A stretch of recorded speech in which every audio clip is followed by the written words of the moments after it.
Apinda ndipewe kadhora renyu. Ataridzai mari dzacho. Mashure ikoko. Zazokanganiwa ndipa change yangu. Right, uziva. Ngasitira vabhadhara.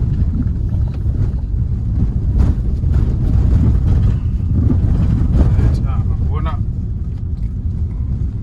Mira machoka muri kuitaka. Kunyanya inganonoka ino. Nechitsvaga vanhu kamboya ndo basa racho. Ndikangotakura muri 1 ndakangomhanya kuenda ndine munhu 1 ndoshandei manje. Zvagare mndozva munoitwa kumunoti mushikashika.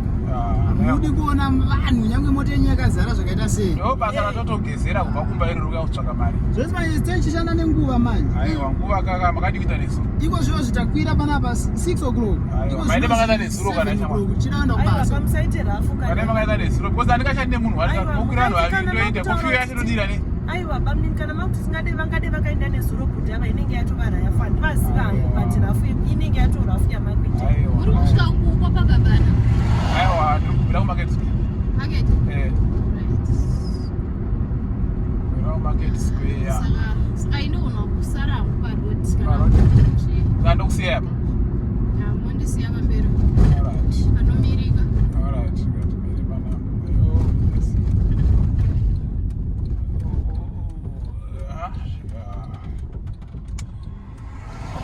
Yeah, ukona kudzika here. So, muna ndofamba achimira zo.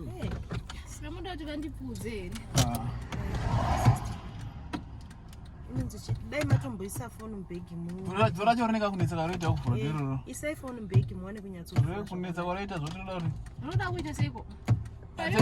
Sister, isai phone mubhegi. Kusiya phone roda kapawa mbichana. Basa, sida manyiro basa. Roda kapawa mbichana. Unoda kuti ndiite seiko? Ndekuvhura. Kato bodiko. Kati macho munonetsa. Koma dasa Akalokwa. Asari nacho shi. Ndikuvhura kuna kuvhura nepanze. Kana una kuvhura nepanze. Rene nepanze. Atora chononetsa bani. Ha.